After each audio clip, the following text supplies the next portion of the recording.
What's going on, guys? Welcome back to Action Industries for another quick review. First thoughts here on the channel, this time for a brand new film opening this weekend called Dolittle. The Stephen Gaghan directed family film to star Robert Downey Jr. is the first major release to star Downey since Avengers Endgame. We all kind of wondered what was going to happen with Tony Stark's career after the saga ended.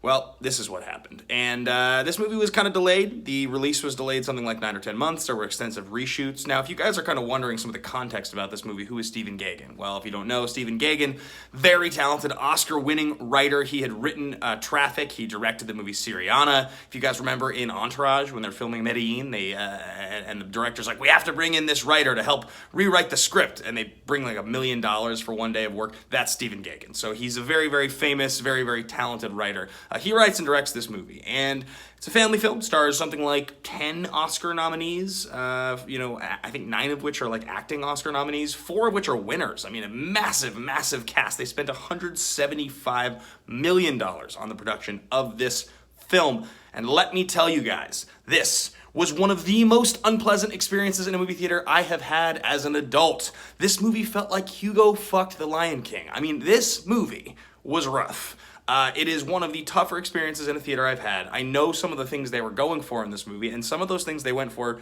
worked pretty well. I would say, like, for instance, Craig Robinson in there is like a squirrel. He's real funny. There's definitely some good humor a little bit. Downey does one of the most bizarre accents I've ever heard in my life. I'm not even really sure what he's going for, what the point is, where like the inspiration for it is derived from, but it is absolutely absurd.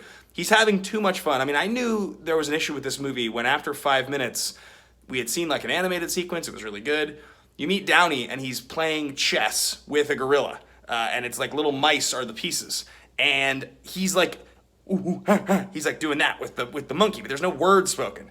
The literal second that real words start being spoken by the characters in this movie, it falls off a cliff. I remember I looked around in the theater and I was like, okay, this is what we're in for. We got an hour 40 of this movie to watch. I would say that the vast majority of the people in the theater could share my feeling. There were a couple laughs here and there. Let me just give you guys a little bit of a plot synopsis of how this movie worked. Dolittle marries a woman. She's an explorer as well. They're in love. She dies. He misses her. He has a bunch of animals that are like he can talk to that are his pets, like a gorilla and like a polar bear and a bunch of others. He lives in reclusion, and the queen loves him. She gets sick, so he gets tasked to go like save her. So he goes on like a journey on a boat. There's another explorer tries to sink his boat. He's boxing with the gorilla at one point. There's a kid that has to go along with him. They harness whales at one point. Then he has to go find Antonio Banderas and fight a tiger. Banderas, I don't even, like, he's wearing some sort of Viking hat at one point, I'm not sure why. They're trying to get like a map that's supposed to bring them to the Tree of Life. The Tree of Life is supposed to save them. He meets a dragon. He has to get bagpipes out of a dragon's ass. That's like the thing that saves the day, basically. I don't even know. I don't know what was happening in this movie, guys. This is the same studio, by the way, that made Cats. This is the same studio that made Cats, and they only made Cats like a month ago. So it's a rough look for Universal. Obviously, 1917, big win. That is the best movie of the year, in my opinion, and should win Best Picture. So that'll be a saving grace. But tough look to make Cats and Dolittle back-to-back. I don't know what to say. When you put this much CGI into a movie, it's always a tough bet to know if it's going to work or not. At $175 million to make, plus the marketing budget, I've got to think this movie is going to lose quite a bit of money. The weird thing, too, is that, Dr. Dolittle, the character Dolittle, has been around for a long time. There was a film in 1967 starring Rex Harrison, and they remade, 2 films with Eddie Murphy back in the 90s. I don't know what the motivation to make this movie is. I saw Downey and CGI and animals, and I think I just was like, oh, this is a Disney movie. This is Disney being like, we have Downey, let's work with him again. Let's make another movie with Downey. So I was sure it was Disney. So sure, in fact, that I reached out to Disney about a screening, and they were like, hey, this is not our movie. I was like, I am so sorry. I am so sorry.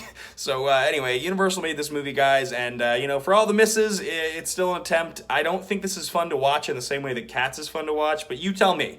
You tell me. Maybe it's also targeted towards kids, and I'm not a kid, so I didn't like it. But that's my thoughts here. First thoughts here on Action Industries. Thanks for watching. Thanks for listening, guys. We got a brand new show debuting this Sunday night.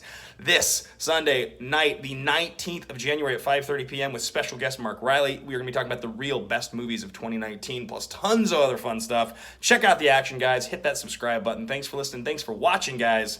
I'll see you on the next one.